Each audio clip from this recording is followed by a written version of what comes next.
Hey, my lips are green.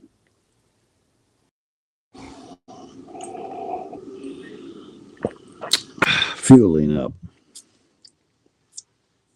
This was what I'm drinking.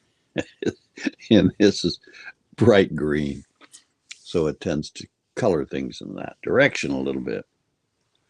Welcome.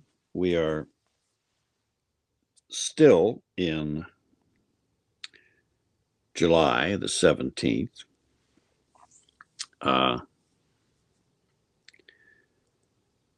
This is a live podcast, and I want to talk a little bit about, we're going to do a educational series.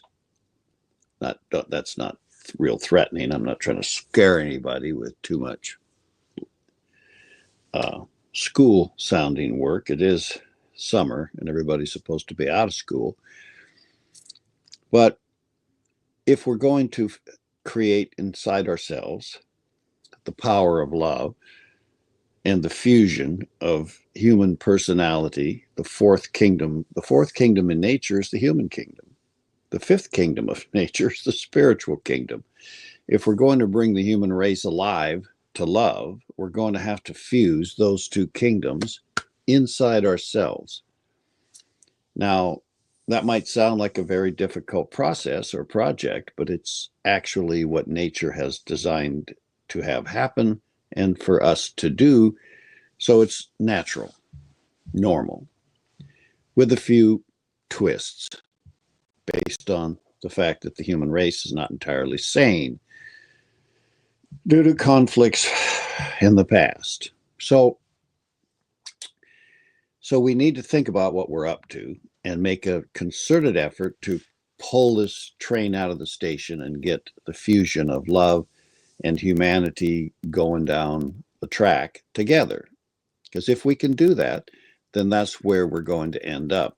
We're going to end up in a condition where the power of love and the consciousness of the human race are fused together and emerging into a single unity of life, which is really a good idea if you want a joyful and happy life. Now, I'm going to take the information that we're going to be working on over the next few podcasts. I'm not going to try to burden everybody. We're only taking, this book right here is, well, you can't read it with it's too faint. That's esoteric psychology, which is only esoteric because the knowledge of psychology in it is not the normal knowledge of psychology that you would encounter out in a university or a school. Because this is the psychology of love as it infuses itself into the human consciousness. And it has an entirely different set of parameters and ideas and logics that come along with it, which if you're ready for that psychology, then that's great. Because you're growing up, you're getting into it, you're coming to yourself. So in this book, in just maybe 3 pages, is a small section. And that section is called the 7 rules. And these are the 7 factors or rules for inducing soul control, which brings the inner self that lives 100% in the field and environment and kingdom of love, kingdom of God, kingdom of all that, bringing that into fusion with the human world, the human personality. Now, of course, if you're going to do that, if you're going to bring the inner kingdom of love that is in us already, in your soul consciousness, or in the group soul consciousness with yours as a part of that, if you're going to bring that down into your human experience, things are going to change. Some things are going to be drastic changes for some people, and some not so drastic changes for those that already live a very loving life. However, the kindest and nicest people still do not necessarily have the power of this great universal principle or aspect of life emerging in their nature. They may be just imitating it very, very well because they want that, but have not themselves induced that power to come into them. That's why the 7 rules are helpful to understand how to proceed with this. And what's important to them, to me, is by recognizing each of these in ourselves, we can then recognize how that rule, because it's already in effect. Your soul is creating you. The human soul, like all soul, is the cause of everything that appears in the material world. That's the way it works, folks. So letting it appear in the material world is exactly what we want it to do. Clearly, powerfully, strongly, understandingly, and dynamically. And once we get used to that and are accustomed to that expression in ourselves, we can begin to build a conscious life in harmony with love, intelligence, and will. So, the 7 rules. The tendency, innate and eradicable, to blend and synthesize. That's the first rule. That's the will expressing itself. The innate, fundamental, at the very bottom of all human will, or spiritual will, because spiritual will creates human will, no matter how much we screw it up. The very bottom of that is this innate and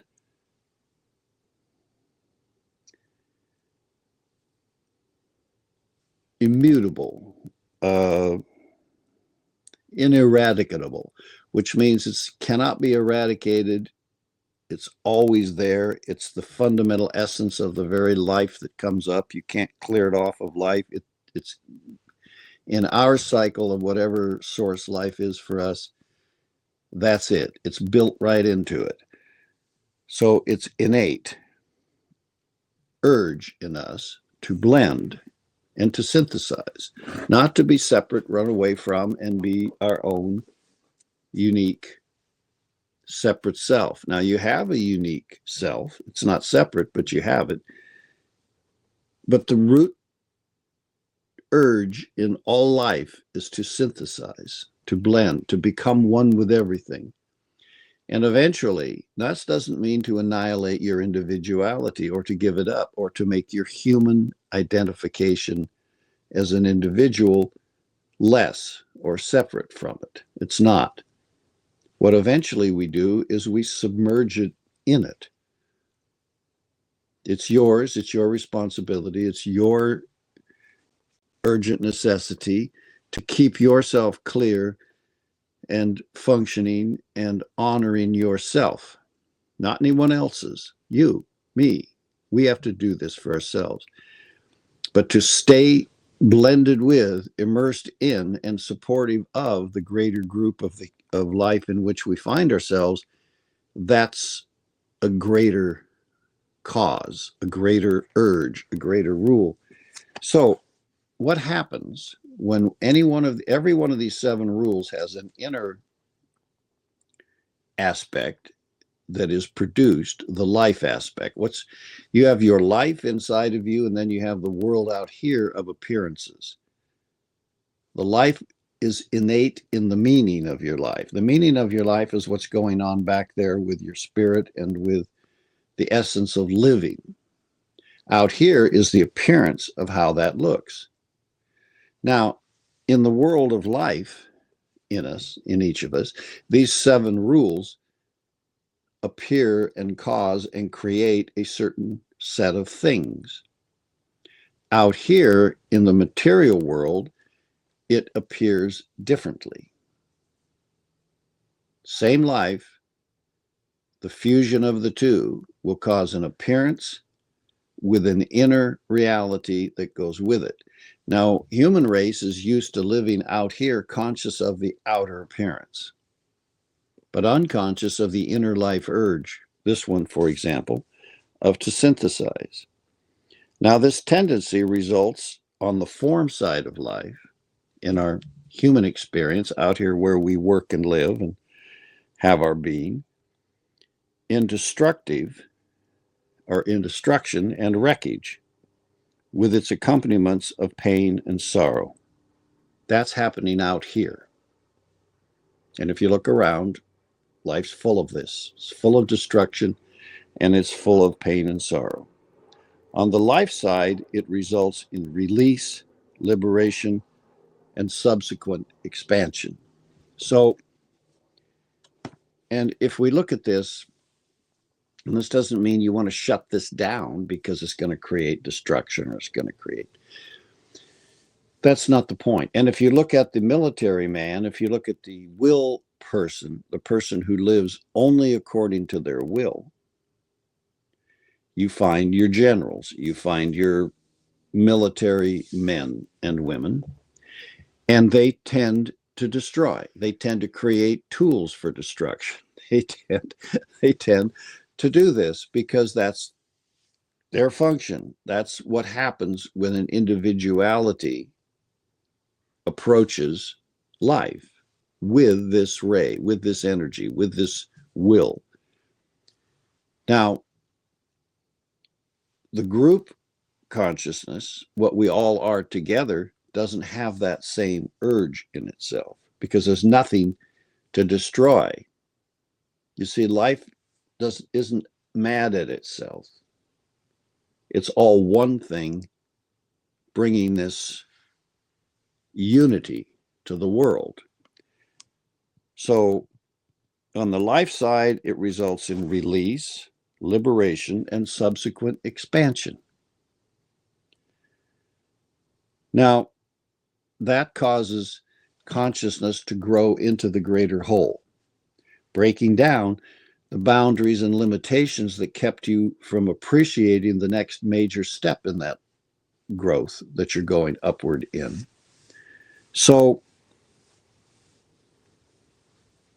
we're going to cover this in a way that you realize how we can harmonize the inner 7 rules of life as it's lived in the kingdom of love towards this universal unity of love and group recognition, and how we can harmonize that with our individuality and submerge that individuality's negative urges into the positive urges of the group and let it become a harmony that produces a beauty and transformation of all individualities toward one unified, perfect expression without the loss of either the individuality or the group.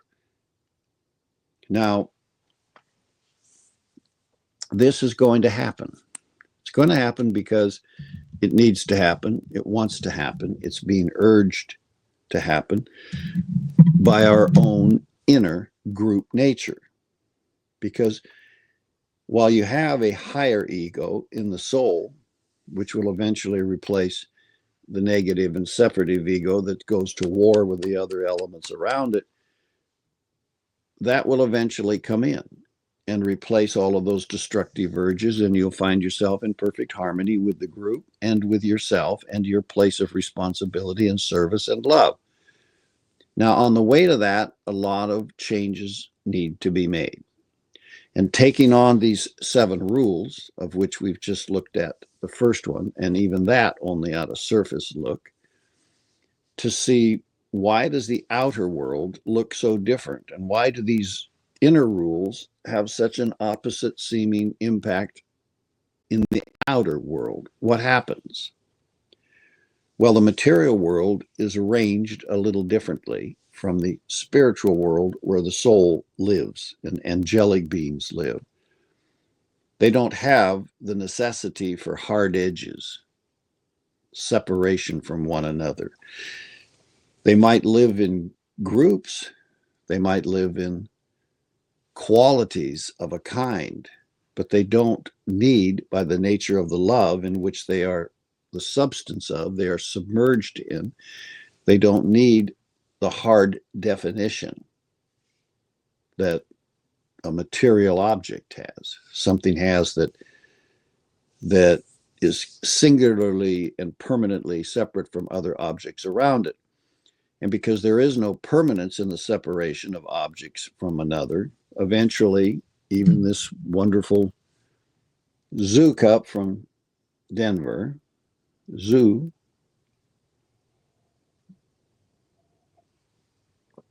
must at some point be destroyed.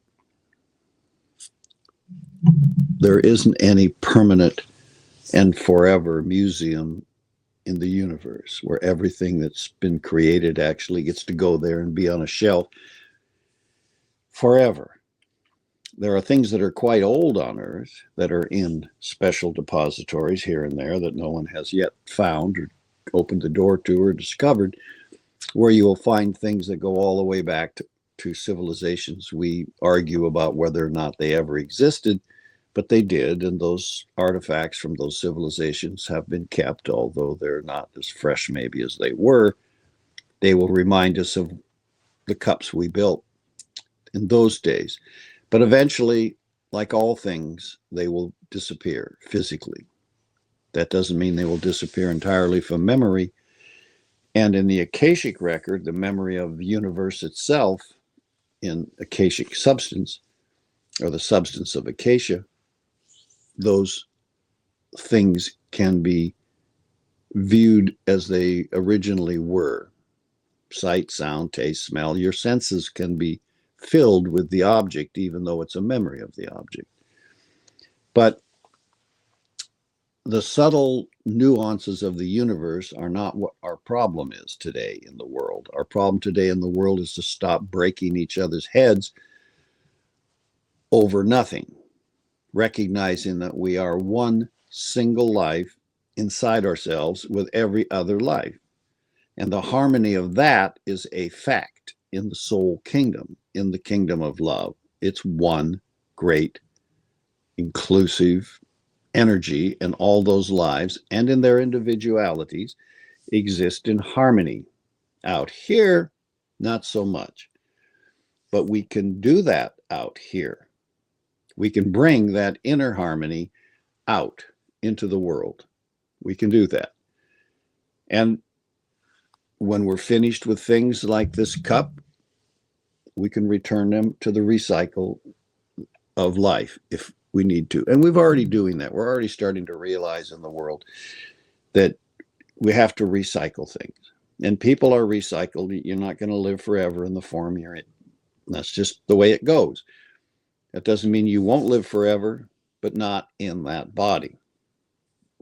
And we realize when we get to be older, old enough, my age for sure, you realize you don't want to live in this body forever. If it's going to get cranky and old and creaky and have things that got beat up on it years and years ago in the vicissitudes of life, war and living, then at some point it's okay to surrender it to the recycler and start over. Build another one, carry on, and build a new one better than the old one with what you learned from living in that one. So there's a progress to life, and it's an achievement, and it goes forward. And because we're not this cup just because we own it, it's actually my daughter's cup, but I am in possession now.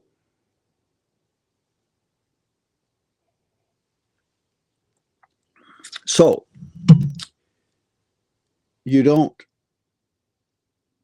own your body forever. It is yours, but it's not who you are. That cup, I may own it, but it's not who I am. It's just my cup, temporarily at least. And when it gets broken, I can throw it away. I can sell it, give it away, do whatever I want to with it. But it's not who I am. And neither is the body in which we live, neither are the emotions that we feel. Just because you created an emotion doesn't make it who you are. Yes, I'm angry, I'm mad, I created that anger in me towards something, but I'm not that. I'm the one creating that, which means I can change it. I can stop being angry. I can forgive whatever it is I'm angry at. I can say, oh, well, what the hell? I'm sorry. And neither am I the thoughts that I think, because believe me, all the thoughts that run through my mind, I don't want to be all those thoughts. It's bad enough that I'm the guy thinking them, let alone all that silly stuff that just creeps through your mind when you're not paying much attention to it. So we live in this human body. We have these things that we've owned, and we name ourselves, and that's our body for our life. It's our animal that we're going to live in. Our feelings are ours, but they are not who we are. And come the day we have to separate and let them all go, it's a good thing because we can find something better. We can find a new version of ourselves that works admirably for the time that we actually find ourselves in. I don't know what kind of a body people were using maybe 500,000 years ago, but the one they're in now is probably far more suitable to the circumstances in which we live. Now, it doesn't mean that those were bad. They weren't. They were the ones that we were used to, familiar with, and had grown up to. But we can move forward and advance our creative ability if we use love, and it harmonizes with us, with a creative ability to form a better version of ourselves. And whatever we do in the creation of that, it's going to have at its root urge the innate and ineradicable urge and tendency to blend, to synthesize with others, ourselves, and with the universe. So let's smile at that and not panic at the idea that in the outer world of forms, not the inner world of meaning, but the outer world of forms, this is going to result in destruction, wreckage, and pain and sorrow. All right. That's what's happened up to now. Can we change that? Of course. Because pain comes from attachment to something other than yourself, and sorrow. The loss of that cup, if I believe this cup is who I am and it gets broken, this is a beautiful cup to me. And if it gets broken, I'm going to wish it hadn't, because I like it at this point in time. But that's not a personal reason for sorrow.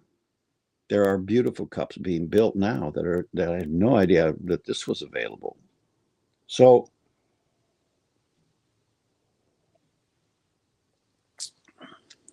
this is a way of living our life by recognizing how life works, not what we want it to be or what God wants it to be or what some force greater than ourselves wants it to be, but how it just simply is. It just is this way.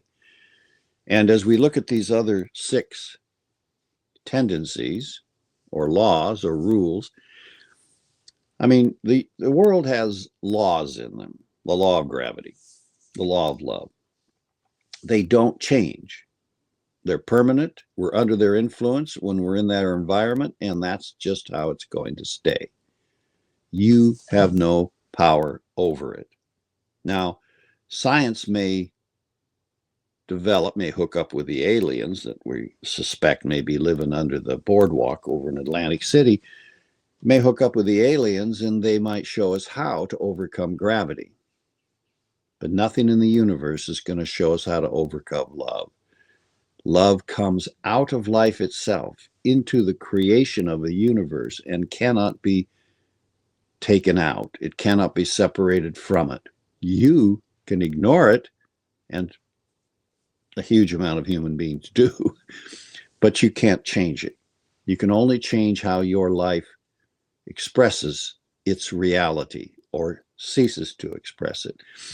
Someone breaking into a bank to steal everyone else's money may be justifying it in their mind, but they're still breaking the law of love. It's someone else's money and they need it for their purposes. They have earned it. It belongs to them. So we live in this world, and we can obey these laws and create wonderful harmony with love, or we can violate these laws and create sorrow and pain and the confusion that goes along with wondering how come life's not working out for me. Now, I don't want this to be a hard lesson of any kind because it's only 4 pages. And so we're going to cover each of these. This particular one is the first one, and it covers how will acts in the universe. It's how will acts in the universe. And if you are only will, this is going to be your story.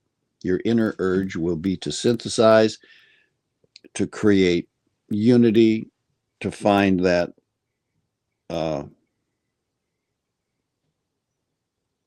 harmony with everything, or you're going to break everything at the same time.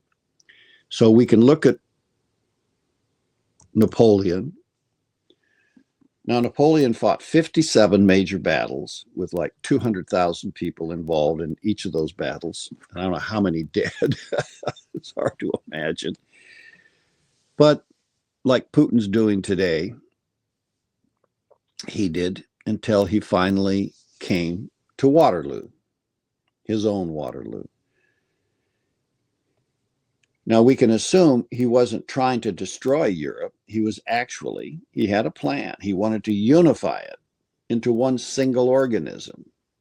But he wanted it to be what? His organism. He was in charge. But at the beginning, he was looking to set up a democracy of some kind, a government in which everybody got along with everybody else, regardless of whether you were French or Danish or Italian or Russian or any other thing. So we can assume from all the war and destruction that Napoleon was a lunatic. But when he showed up, the countries of Europe were badgering and arguing and fighting with each other. And because he's a will-centered man, he said, I could get all these people together and have them get along with each other. But being a will-centered man, he started to force that issue. I'm going to raise an army, and that army is going to force you to get along with me and with these other people. And he could do that, and he did it. And then they would say, okay, we give up. We're going to get along with each other. And then he'd turn his back and go over here to do that with some other country, get another battle going. And while he's gone, these people here would start arguing and bitching at each other, and pretty soon they'd be back to fighting. And this went on for 15 years or something before he finally came to the end of that story. Because until it is in the heart of the people to have harmony with each other based on their inner nature in this love reality, the outer part will never get along forever. It'll just get along until Napoleon leaves, and then they're going to start a little bit at a time, bicky, until pretty soon they're slugging it out. And we're back at war again. And so you can't blame the leaders of countries. Countries get the leaders they deserve. They get the thing that's an expression of their innate inner self, or they're conquered by someone who has that.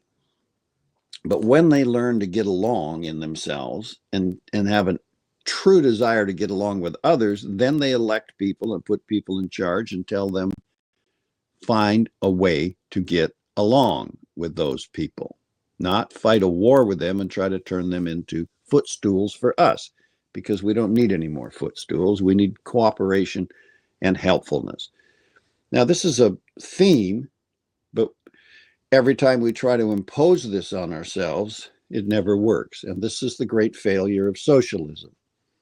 Socialism is a great concept. It's the idea of us being social with each other and saying, hi, how are you doing? Hey, have you got that $10 you owe me? Yeah, I'll give it to you in a week. Being social with each other is great. But if I impose this on you, if I get a gang of people and give them guns and say, this is how you're going to socialize, and if you don't, then we're going to arrest you. We're going to fine you. We're going to force you. We're going to take away your house, your car, your dog, until you get along the way we want you to get along. Then it does not express itself as any kind of socialism. Then it's a totalitarianism. I'm in charge. or a other type of ism, where I have a group of people that are in charge and we're going to tell you how to live and you're damn well going to do it. You see, that's the imposition of force because we're not quite mature enough to do it on our own. The Hatfields and the McCoys don't have peace yet. They're still slugging it out. So what do we do about that? We turn our educational system, we turn our spiritual systems, we turn our social systems into organizations that promote the interconnection of love to the outer connection of form or personality life or individuality. And when that happens in a person, whoever that person is, they start getting along with other people. Now, when love entered Jesus, this Jewish kid, this Nazarene, he got along great with everybody until everybody else decided they didn't like it. It was too much love. They had not themselves, particularly the church around at the day, the Sanhedrin church, they weren't feeling it because they didn't have that inner sense strong enough in themselves. So he could not force that on people. He could only show them the results, the healing, the harmony, the peace, the power, the conditions that can be changed in the world when an outer person, this individuality, can be in harmony with the universe of love inside himself. It entered into him and through him entered into the entire human race. So now everyone has no,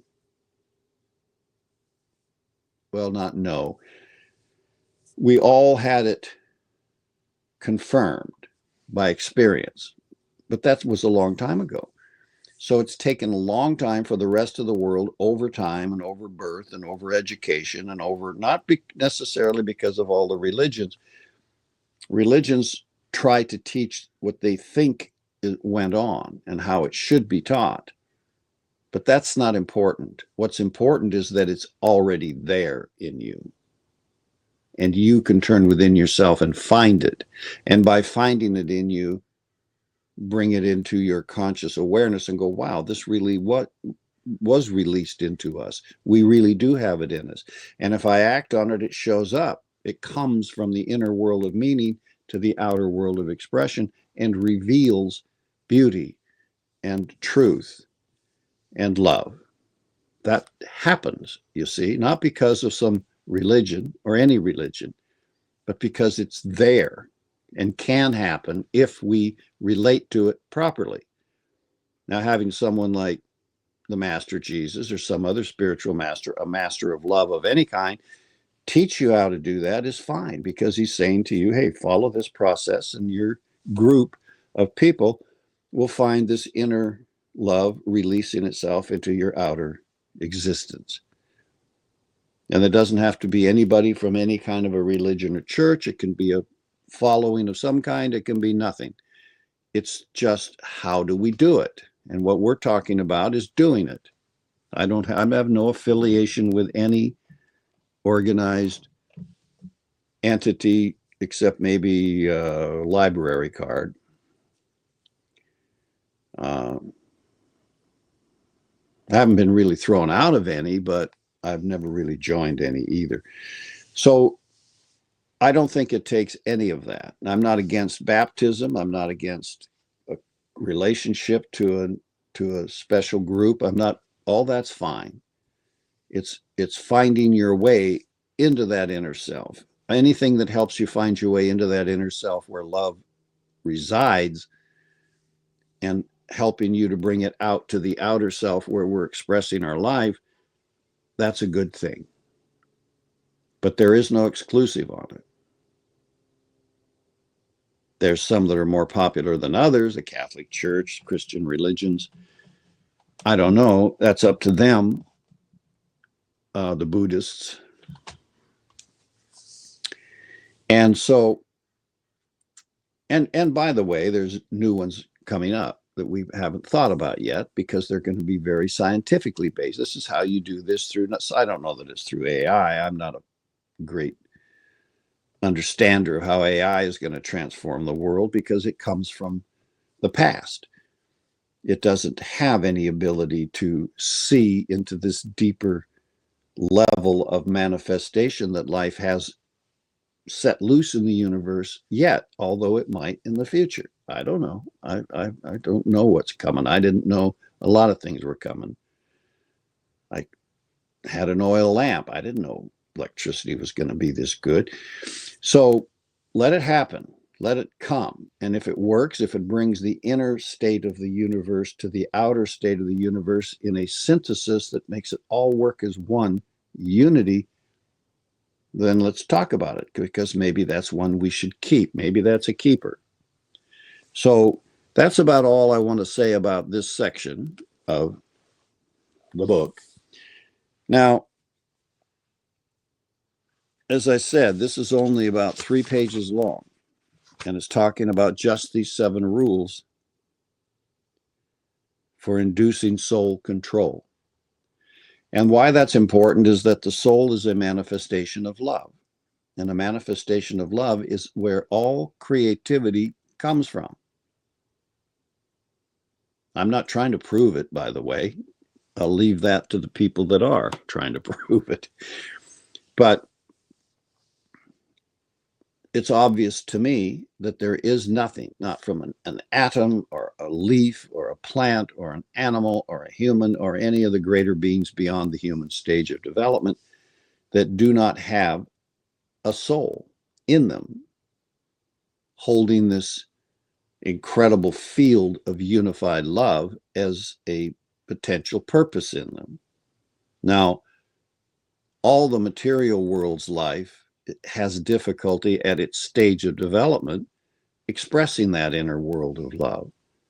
Atoms of matter don't seem to be able to do that. They keep working. They don't fall apart because nature's got them in its grip. But they don't know how to take consciousness in a way that causes them to express the inner and the outer as a beautiful expression of love. Although I do see expressions of beauty in crystals and things that tell me there's certainly not nothing there. They form the beauty they do and reflect the light they do in a way that you look at it and go, shit, that's beautiful. That's beautiful. That's love in a mineral kingdom showing me something beautiful. And even a salt crystal, which is a perfect square, is beautiful. So, and the plant kingdom, there's no question about the beauty in that and the harmony and going on in that, even though one plant will choke out another for the space and the sunshine that they need to see. So there's not a complete harmony in these kingdoms, but there is love there, leaking through, coming through, being chosen, being responded to. Now, and even spiders and sharks take care of their young, not fully, and many of them will eat their young once they're hatched, because now it's like it's on you, buddy.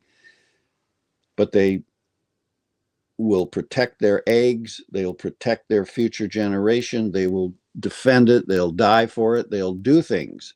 And that tells you that there's this inner urge to increase and to synthesize and to become bigger. It's just not complete, because they will eat the neighbor to do it.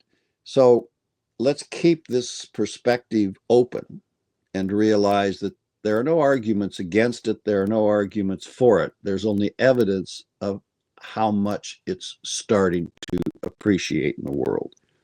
And we see on Instagram and other places all the time how animals can do things that are just outside of their normal stream for other animals and with humans. So we're just talking about number 1, the tendency, innate and ineradicable. Ineradicable. That's a tricky word. To blend and synthesize. This is the law or rule of life itself. Ponder that idea for a minute. It doesn't come from anywhere else, but it is the rule. The point here is this is a law or rule of life itself. Now we'll go over that, and then we'll go on to the other 6 and talk about how together inside ourselves, each of these rules seeks to express love in the human form. And if we try to do that, if we make any commitment to that process, you don't have to be good at it, then you're working to bring your inner invisible self into expression along with your outer visible self. Now, your invisible self is only invisible temporarily because your inner senses, your sense of sight inside you, looking inside you, will eventually open and show you things there that you didn't realize existed. Glorious things, because inside every single human being is the whole universe. It's in there. It's in us, because that's the source where everything comes from that takes on this outer structure. Now, the brain doesn't recognize that yet. It might in the future. Intellect doesn't recognize that yet, but it might in the future. But that doesn't make it not true. So when you look within yourself with your ears to hear, your eyes to see, to taste, to smell, see, the smell of something shows you the essence of that thing. The nature of the smell. Now, with a rose, you're smelling the release of the perfume. So that's the essence of it as a flower. But you're also in that essence, if you had your inner sense of smell open, you would be taking in the essence of that rose. And it may be 1,000 times more beautiful to smell, to contact, to sense than it is physically. We don't know until we do, but it will be inevitably and irreversibly the rose, just as lavender is lavender. And so we have to look forward to the development in ourselves of things that up to now have not been open or awake or informing us of things in the inner world where love participates with other things, so that we can get better at it. But because of the condition of humanity at the moment, we have to work on it harder, because we're in a very dangerous moment of time for humanity. The civilization we're in is starting to collapse around us, and without that inner innate nature of love, obeying these 7 rules, we're not going to unfold a beautiful and creative civilization inclusive of love. And if we understood it, founded on love, because nothing can be created without love. So if we have a conscious relationship to it, our ability to create with it is going to be way greater. And probably the artists of our time will show us the way how to do that. Let's hope so, because somebody's got to show us the way. Most of us are woefully ignorant. All right, that's all I have to say about the first rule of these 7 rules. And you can listen to them, look at them, think about them, and then throw them all out if you want. But if you recognize that life is an ordered, step-by-step process of living, then maybe learning some of the rules of love as it creates in the universe wouldn't be a bad thing. All right. Thank you, and I will see you soon.